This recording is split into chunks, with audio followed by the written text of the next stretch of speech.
Hello friends, welcome my channel journey of study. तो दोस्तों, आज मैं आपको ये बताने के लिए आया हूँ कि एग्ज़ाम की जो प्रिपेयर होती है वो हमें पहले से करनी चाहिए या फिर हमें एग्ज़ाम के टाइम पर। कुछ बच्चे पहले से बिल्कुल नहीं पढ़ते, एग्ज़ाम के टाइम पर पढ़ते हैं वो। तो उसके लिए एक छोटी सी स्टोरी है, स्टोरी स्टार्ट करता हूँ मैं। एक आदमी होता है जिसका खेती का काम होता है पहाड़ों पर, ठीक है, जहाँ पर बर्फीली हवाएँ चलती हैं, आंधी आती हैं, तूफ़ान आते रहते हैं। तो वो जिसको भी काम पर रखता है तो वहाँ पर कोई काम पे टिकता नहीं है, कोई तो छोड़कर चला जाता है काम, और किसी की बर्फीली हवा या तूफ़ान से मृत्यु हो जाती है। तो वो आदमी काफ़ी परेशान हो जाता है। अब उसको कोई एक ऐसा इंसान चाहिए जो उसकी खेती को वहाँ पे आसानी से संभाल ले, वहाँ पे उसको खेती को कर सके। जो भी उसके पास पशु हैं, गायें, बकरी, उन सबको आराम से वो उनकी केयर कर सके। तो वो ये एक अखबार में निकलवा देता है खबर कि भाई मुझे एक ऐसे इंसान की ज़रूरत है जो मेरे यहाँ पे खेती कर सके, और उसे अच्छी खासी तनख्वाह उसको देने के लिए तैयार हो जाता है। तो एक बुजुर्ग आता है वहाँ पर, बुजुर्ग कहते हैं कि भाई मैं आपके यहाँ काम करूँगा। तो वो बोलता है आदमी कि बाबा आप मतलब क्यों मजाक कर रहे हैं, ये मतलब यहाँ पे जो जवान होते हैं वो भाग जाते हैं यहाँ से, और आप मजाक मत कीजिए, प्लीज़ आप घर चले जाइए। तो बाबा कहते हैं नहीं नहीं, मैं यहाँ पे काम करूँगा, बट मेरा एक रूल है कि जब हवा चलती है तब मैं सोता हूँ, ठीक है। तो वो आदमी को समझ में नहीं आता। बाबा जब जिद करते हैं, मानते नहीं है, तो वो कहता है ठीक है आप आ जाइए और हमारे यहाँ पर खेती कर लीजिए। तो जब वो जाता है तो उन्हें एक अलग से रूम दे देता है, वहाँ पे वो रहता है आराम से।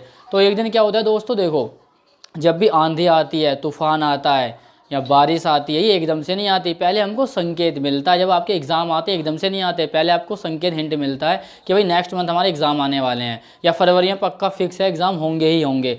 तो इसी प्रकार हमने यहाँ पे क्या देखा कि जब आंधी बारिश आती है तो पहले हमें हिंट मिलता है, संकेत, हाँ भाई आंधी आने वाली है।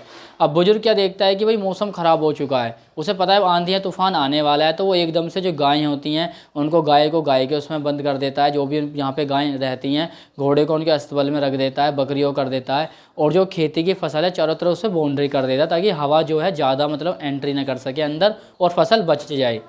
तो वो ये काम करके अपना अंदर आ जाता है। बर्फीला तूफ़ान आता है बड़ा ही ज़बरदस्त। तो वो आदमी सोचता है या तो बाबा जी आज चले गए होंगे इस दुनिया से, या फिर काम छोड़ के चले गए होंगे यहाँ से। तो जब वो आता है देखता है कि बाहर कि सब एकदम वैसा का वैसा है जैसा हमेशा रहता है। कहने का मतलब ये है कि बिल्कुल गाय अपनी जगह पर हैं, बाउंड्री हो चुकी है फसल की चारों तरफ से, कोई ज़्यादा नुकसान नहीं हुआ है। तो बाबा के रूम में आता है, देखा है तो वो सो रहे होते हैं बाबा। तो बाबा को उठा के पूछता है कि आपने ये सब कैसे किया। तो बाबा कहते हैं कि मैंने आपसे बोला था कि जब हवा चलती है तब मैं सोता हूँ। यानी इसका मतलब है कि जब भी कोई काम हमें करना है उसको पहले से उसकी तैयारी करके रखो, और जैसी कोई समस्या आए तो आराम से आप उसमें सो भी सकते हो। भाई मैं तो आराम से सो रहा हूँ क्योंकि मैंने अपना जो काम करना था वो पहले ही मैं कर चुका हूँ।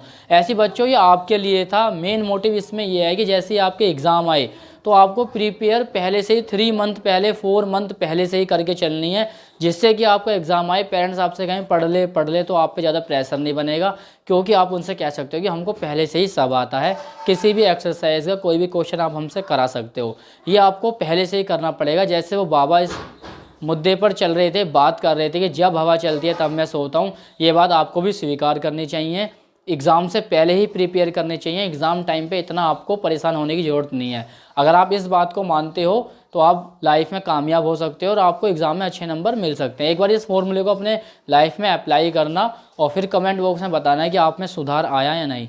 तो दोस्तों, मुझे यही स्टोरी आपको बतानी थी, जो कि बहुत इंपॉर्टेंट स्टोरी है। इसको अप्लाई करो अपनी लाइफ में, और जो हमारा चैनल है उसको सब्सक्राइब कीजिए और लाइक कीजिए, शेयर कीजिए, जिससे कि मैं आपको आगे और अच्छे से मतलब डीपली चीज़ें बता सकूं। तो इतना ही कहूँगा दोस्तों, मन लगा के पढ़ाई कीजिए, और जो आपके अंदर आलस इस समय एंट्री कर चुका है लॉकडाउन में, उसको आप स्वयं फिनिश कर सकते हो। हम आपकी हेल्प कर सकते हैं बता करके, लेकिन लड़ना आपको उससे खुद होगा। और एग्ज़ाम की प्रिपेयर करो, एग्ज़ाम अब आने वाले हैं, तो मन लगा के अपनी पढ़ाई कीजिए।